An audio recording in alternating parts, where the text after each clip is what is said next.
पतोहिया से कहल नहीं खाना लावे के बहन पतोहिया खाना लेके आइल नहीं।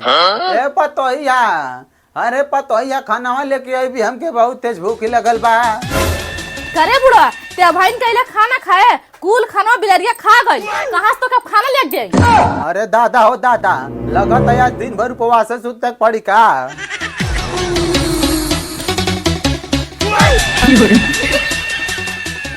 दादा दादा तो के बात बताएं। अरे बताओ नतिया बताओ। नहीं दादा हम नहीं बता में तो लगवा तू मारे। अरे सर इतना ही नहीं मारे बताऊते काहे ना। दादा दादा घरवा के देख रेख करे खातिर न एक कुकुर पाल ला।